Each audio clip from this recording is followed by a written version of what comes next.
Étienne Tshisekedi, d'heureuse mémoire, et il prévoyait des élections, et ce n'était pas en ce moment-là qu'il pouvait faire du Sankuru une province, d'autant plus que d'autres grandes provinces de l'époque, d'autres populations demandaient investissements nationaux chez nous, mais ils ne cherchent que leur positionnement politique.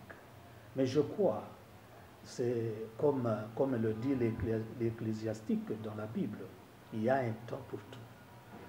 Et ce temps-là appartient au passé. Pour le moment, c'est un temps de renouveau pour les Sankuru. Et d'ailleurs, vous voyez vous-même un certain frémissement en matière de celui qui est le secrétaire général du gouvernement, Ikumbaki, Jean, qui y a installé à Lomela, communauté des Akuchuanamongo, pour la province du Sankuru. Nous aspirons à la paix. Nous voulons la paix dans notre pays, la paix au Sankuru. Nous voulons qu'il y ait la solidarité, nous voudrions qu'il y ait le développement.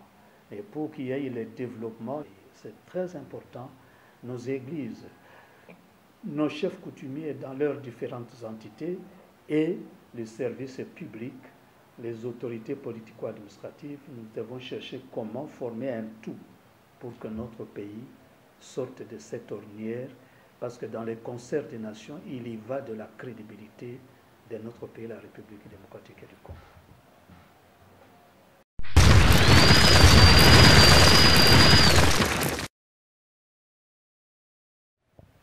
Merci à vous qui nous suivez depuis vos maisons, depuis vos bureaux, partout dans vos lieux de travail, à tous les Congolais, tous les expatriés vous qui ont eu cette occasion de pouvoir suivre cet élément, une enquête initiée par moi-même, étant journaliste d'investigation, sur le développement de la province du Sankuru. Voilà la raison pour laquelle nous voulons savoir pourquoi cette province tarde à son développement. Qu'est-ce qui est à la base de ces blocages du développement de la province du Sankuru? Vous le savez très bien que le chef de l'État, Félix Antoine Tshisekedi, avait fait une visite où il s'est enquéré lui-même de la situation de sous-développement de cette province-là, et il a promis des choses. Le chef de l'État a promis de faire développer cette province, justement en honorant aussi notre héros national, Patrice Emery Lumumba, qui est natif de ce coin-là. C'est pour cela que nous avons aussi cette occasion de pouvoir enquêter, de pouvoir vérifier, de pouvoir voir, de pouvoir analyser ensemble avec vous pourquoi cette province avait connu ces retards de son développement. Le premier numéro est consacré, je vais l'animer avec l'un des fils du Sankuru. Je ne saurais pas moi-même vous les présenter. J'aimerais que lui-même puisse se présenter tout de suite là. Sans tarder, je m'en vais recevoir mon invité. Merci bien de la parole me donner, monsieur le journaliste d'investigation. Nous nous présentons, professeur Lohekile Kalonda André. Nous parlons dans cette émission en qualité des notables du Sankuru, c'est-à-dire président du Conseil national des sages de la communauté des Akuchuanamongo. Cette association nous léguée depuis mars 1960 par Patrice Emery Lumumba, et nous aurons également à parler comme président de la société civile Monde du Travail. Nous sommes impliqués depuis plusieurs années pour qu'il y ait la paix, pour qu'il y ait le développement au Sankuru. Et je crois que votre enquête tombe à point nommé pour que nous puissions en débattre et être également en face de nos téléspectateurs et partager peut-être dans les prochaines éditions des avis et considérations avec nos différents publics. Le Sankuru était, pendant la période du président Mobutu, quand il a pris le pouvoir, et bien même avant, était une province 7. Et quand le président Mobutu a repris le pouvoir, il a recentré les choses. Et le Sankuru a toujours fonctionné comme district. Et le Sankuru retrouve cette qualité, ce statut de province, quand le président honoraire Joseph Kabila, alors au pouvoir, avait promu des nouvelles provinces qui donnent la configuration actuelle de 26 provinces à travers notre pays. Et ça redevient encore province. Tout à fait, c'est tout à fait normal. Vous savez, le pouvoir dans un pays donné, ce pouvoir est bénéfique quand ce pouvoir est ramené tout près de la population. De façon que ce pouvoir écoute les avis et considérations, écoute les aspirations légitimes des populations pour pouvoir y répondre adéquatement. Donc c'était une très bonne chose prise par le président de la République à l'époque, Joseph Kabila, de pouvoir faire du Sankuru une province entière. Je me rappelle encore, pendant la fameuse transition du président Mobutu, nous étions mandatés par une organisation appelée NASA à l'époque. Nous étions mandatés à la RTNC pour faire même une déclaration demandant au président Mobutu d'instituer le Sankuru comme une province. Donc c'est une aspiration légitime des populations du Sankuru. À l'époque, le président Mobutu avait plusieurs préoccupations. D'abord acculé par l'opposition menée par Etienne Tshisekedi, d'heureuse mémoire, et il prévoyait des élections, et ce n'était pas en ce moment-là qu'il pouvait faire du Sankuru une province, d'autant plus que d'autres grandes provinces de l'époque, d'autres populations demandaient également que leurs entités deviennent aussi des provinces, soient éclatées en plusieurs provinces. Donc ils ne pouvaient pas seulement se pencher sur la situation seulement du Sankuru, mais il fallait qu'ils puissent voir globalement. Et je crois qu'à y voir de près, le moment ne s'y prêtait pas pendant la fameuse transition du président Mobutu. Mais quand Joseph Kabila a pris le pouvoir, je crois qu'à partir du Parlement, Assemblée nationale, Sénat, il a été entendu que les anciens districts deviennent des provinces. Et je crois que c'était une très bonne chose. Je ne voudrais pas faire le procès du maréchal Mobutu au cours de cette émission, mais il est clair. Et je suis professeur d'université pour les cours d'histoire, histoire politique de notre Congo, et j'en sais quelque chose. Je crois qu'à l'époque, il était entendu qu'on ne puisse pas développer les Sankuru à l'instar d'autres coins du pays. Et ce n'était pas la volonté du maréchal Mobutu, c'était bien avant l'accession du président Mobutu au pouvoir. C'était le plan du colonisateur. Parce qu'on trouvait qu'au Sankuru, il y a des gens, c'est une population extrêmement éveillée, une population qui n'admet pas des injustices, et cette population-là, si on développait des villes, si on développait des pôles de développement, parce que le Sankuru est l'une des provinces les mieux nanties en ressources naturelles et même en végétation à travers notre pays. Donc, on ne voudrait pas, le colonisateur ne voulait pas d'emblée amorcer un développement homogène au Sankuru. D'ailleurs, on le voit même dans le système éducatif. Au Sankuru, on a développé seulement des écoles pour former des commis, former des enseignants, donc la pédagogie, le littéraire, le latin, les sciences sociales. Mais au Sankuru, délibérément, on n'a pas voulu installer des écoles techniques, et c'est un indice. Oui, mais c'est la volonté délibérée du colonisateur dans le cadre du néocolonialisme qui ne voulait pas que le Sankuru puisse avoir des industries de base, puisse avoir des écoles techniques, etc. Mais à l'époque coloniale déjà, les Sankuru, en matière de production agricole, les Sankuru étaient extrêmement développés et les Sankuru pourvoyaient même en matière agricole dans les autres provinces avoisinantes, notamment dans le cadre du Grand Kasaï. Mais il faut reconnaître aussi la part des responsabilités des ressortissants du Sankuru. Nous-mêmes, nous sommes en grande partie responsables de notre sous-développement. Pourquoi je dis cela? Parce que depuis 1960, les fils et filles du Sankuru sont généralement appelés dans la gestion ultime du pouvoir, au sommet du pouvoir. Chaque fois, tous les chefs de l'État qui passent à la tête de notre pays font appel aux ressortissants du Sankuru, qui sont parfaitement capables. Et là, je note qu'en matière de capacité managériale, les ressortissants du Sankuru répondent parfaitement à la confiance qu'on leur donne en n'importe quelle fonction. Mais le hic est que ces mêmes ressortissants du Sankuru qui occupent des postes élevés n'arrivent pas à intérioriser l'impératif du développement de chez soi.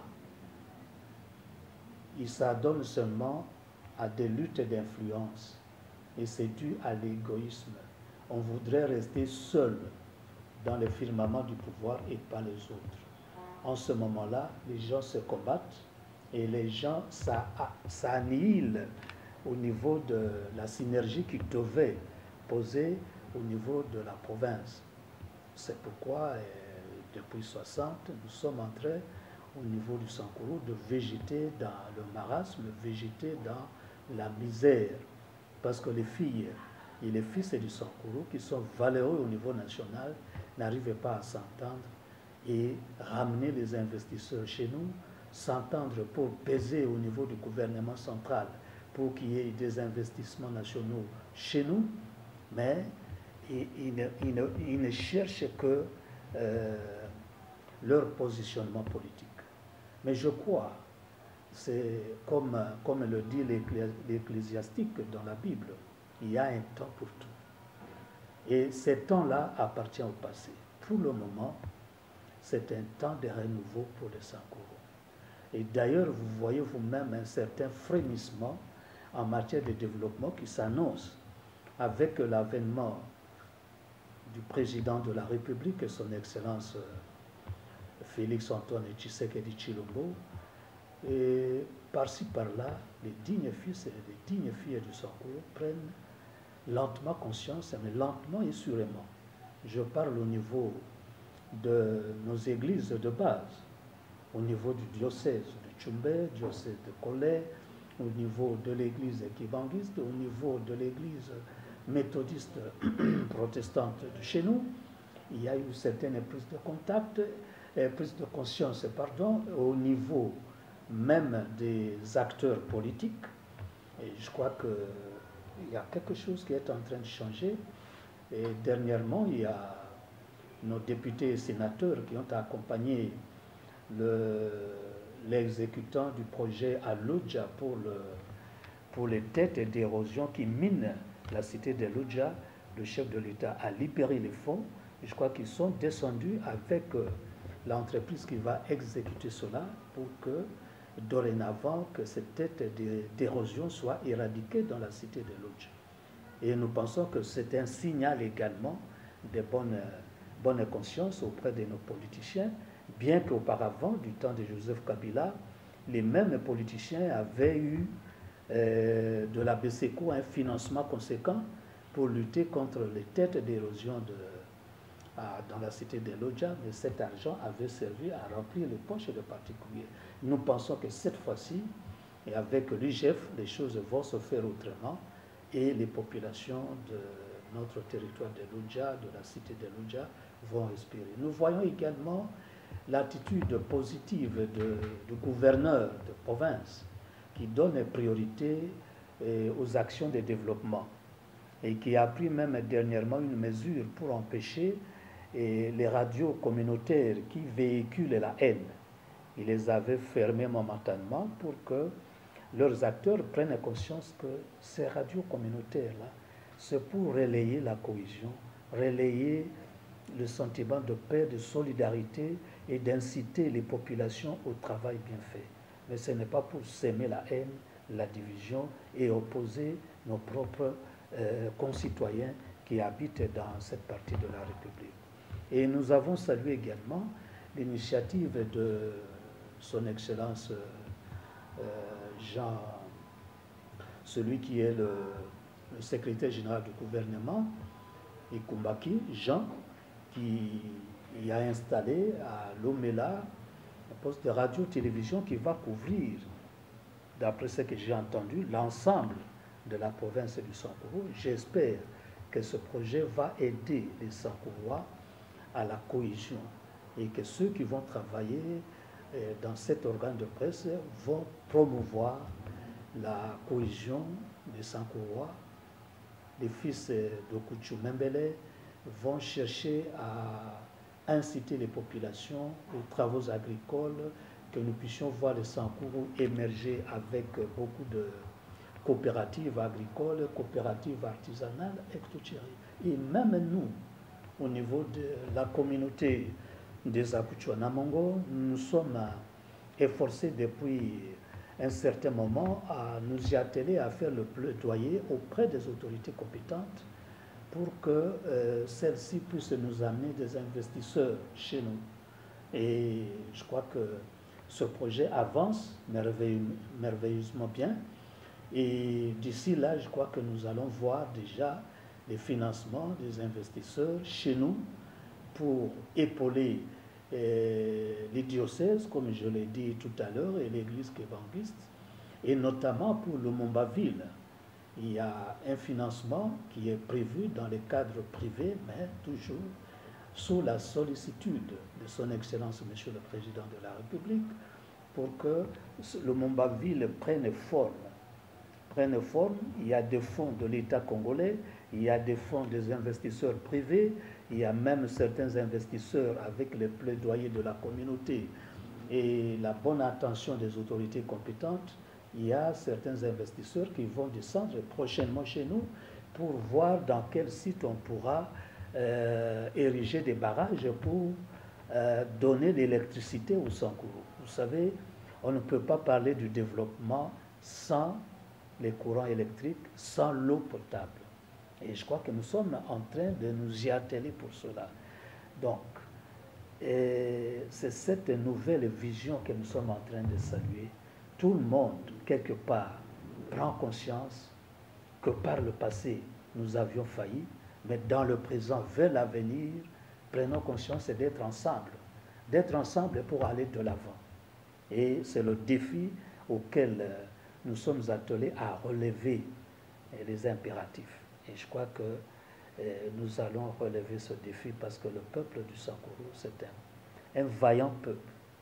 Nous, au niveau de la communauté des Akuchouanamongo, nous étions vraiment attristés de voir la jeunesse du Sankourou abandonnée à elle-même, et pour se prendre en charge, cette jeunesse était obligée d'aller au Kasaï, à Chikapa et ailleurs, de venir ici, au Grand Bandundu, aller dans la province orientale, aller à Goma et Tocheri pour chercher, pour développer quelques initiatives afin qu'ils survivent.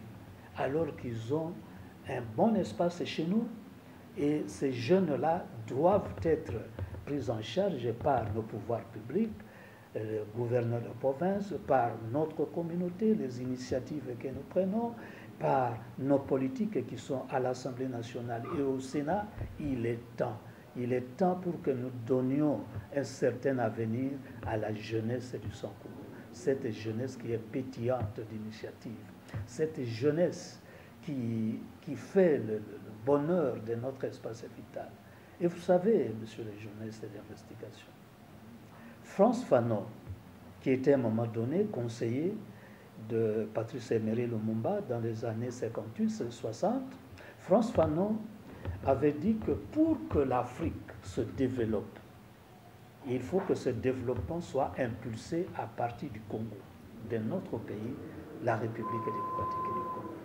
C'est ainsi qu'il a dit que l'Afrique a la forme d'un revolver dont la gâchette se trouve en République démocratique du Congo. Et je pourrais transposer cette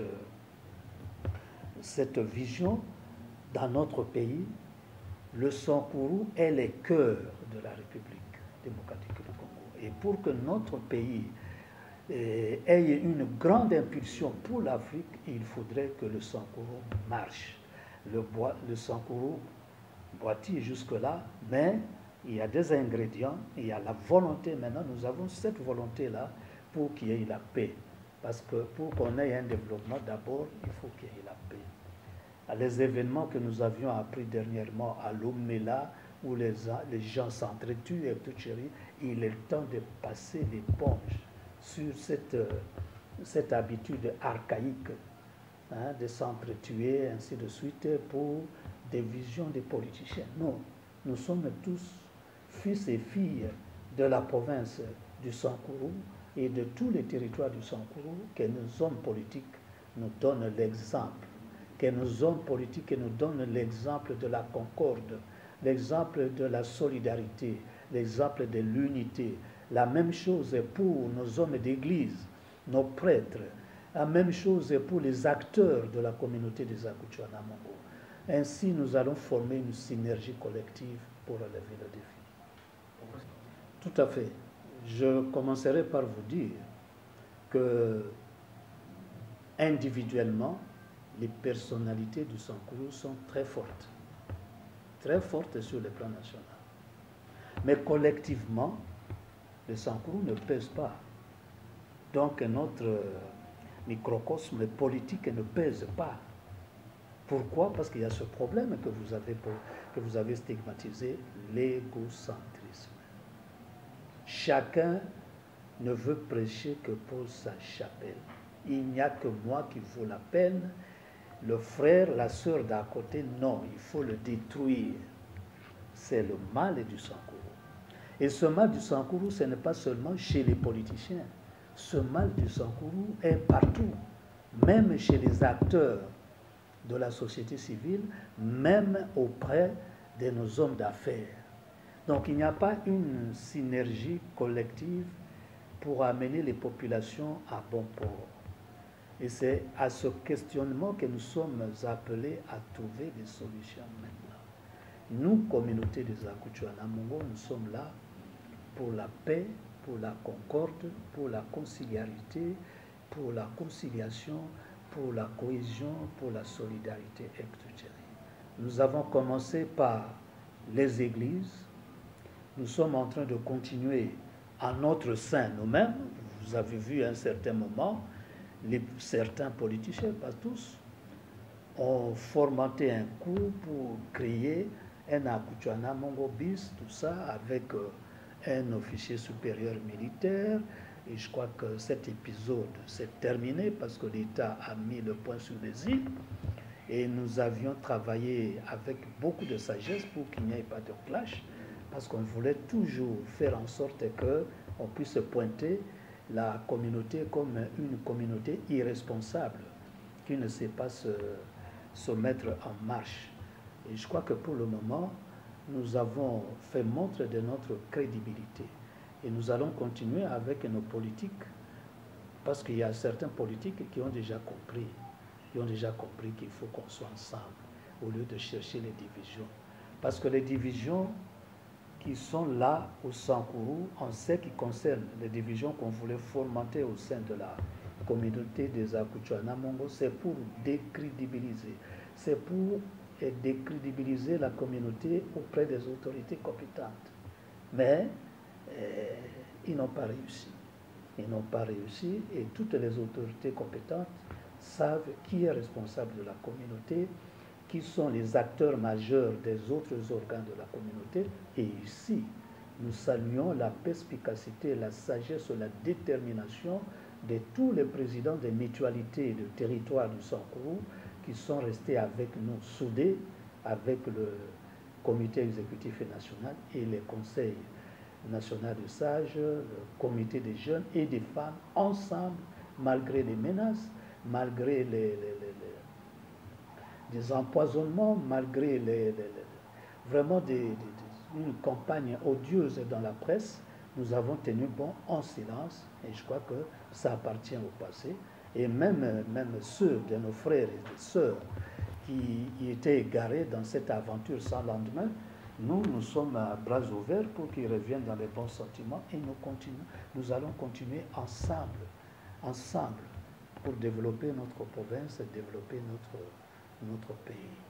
Donc cet égocentrisme-là, ce n'est pas seulement au Sankuru, ça se retrouve dans l'ADN de l'homme politique congolais. C'est pourquoi vous voyez même les bonnes initiatives prises par le chef de l'État, par les gouvernements de la République, mais il se trouve toujours des politiques qui marchent à contre-courant pour torpiller ces bonnes initiatives. Et c'est là où nous faisons un appel, en ce moment-là, en notre qualité de la société civile, président de la société civile Monde Travail, que les politiques congolais doivent différencier ce qui nous appartient en commun et leur lutte pour l'accession au pouvoir. D'abord, ce qui nous appartient en commun, c'est le Congo. Le Congo avec toutes ses potentialités, le Congo avec toute cette population diversifiée en plusieurs ethnies, mais qui vivent toujours en harmonie. Alors, il faudrait... Oui, par ailleurs, une autre démarche fondamentale que nous devons faire au niveau du Sankuru, au niveau de notre pays, c'est de créer la synergie entre les églises, les chefs coutumiers et l'État. Donc, il faudrait que ces trois entités travaillent dans la même direction pour le développement de notre pays. C'est très important. Nos églises, nos chefs coutumiers dans leurs différentes entités et les services publics, les autorités politico-administratives, nous devons chercher comment former un tout pour que notre pays sorte de cette ornière, parce que dans les concerts des nations, il y va de la crédibilité de notre pays, la République démocratique du Congo.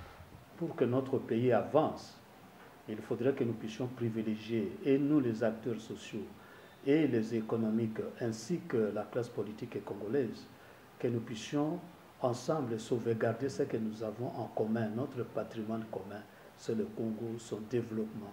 Quand il y a des bonnes initiatives prises par le gouvernement de la République, par le chef de l'État, nous devons soutenir, même si nous sommes dans l'opposition. Les luttes politiciennes ne viennent que se greffer pour la recherche de l'alternance sectorielle, mais ce qui est fondamental, c'est la sauvegarde de ce que nous avons en commun. Il ne faut pas brûler la maison commune à cause de nos égoïsmes et à cause de nos soifs de pouvoir. Et cela va m'amener à conclure votre questionnement, monsieur le journaliste d'investigation.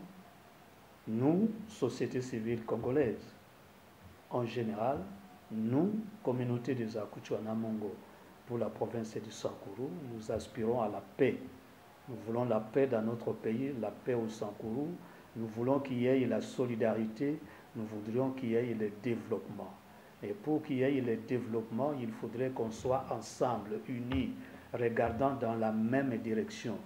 Le problème de leadership se pose au niveau du Sankuru comme au niveau de notre pays. Et revenons au niveau de l'évangile. Je crois que la plupart de nos compatriotes sont croyants. Jésus, à la Sainte Seine, jeudi saint, a reçu une question posée par un de ses disciples pour dire, mais si vous partez, qui sera notre chef? Et Jésus leur a donné l'exemple. Il leur a demandé qu'ils viennent un à un pour qu'ils puissent laver leurs pieds. Et après avoir lavé les pieds de tout un chacun, Jésus a dit que celui qui veut être chef, que celui qui est chef soit au service des autres. Et le véritable chef, le véritable leadership, c'est celui qui se met au service des autres pour la paix, pour la solidarité, la conciliarité. Ce n'est pas pour allumer le feu, ce n'est pas pour brûler la maison commune du Sankuru, la maison commune de la RDC. Donc, le leadership est naturel. Donc, travaillons, surtout ceux de nos compatriotes qui veulent être leaders du Sankuru, qui veulent être leaders également dans notre pays, qui travaillent dans ce sens-là, au service de la nation, au service des populations congolaises, au service du peuple du Sankuru. Merci. Voilà, nous sommes à la fin du tout premier numéro des enquêtes sur la province du Sankuru. Vous l'avez suivi, vous avez compris qu'est-ce qui bloque, qu'est-ce qui avance et qu'est-ce qui reste à faire pour que la province du Sankuru prenne un élan et se développe rapidement au vu de trouver des solutions aux fils et filles sankurois. C'est un premier numéro, je promets de vous revoir, de revenir encore avec le même invité dans les éditions, les émissions qui vont suivre, mais d'ici là, portez-vous bien et que la paix du Seigneur vous accompagne. Merci beaucoup.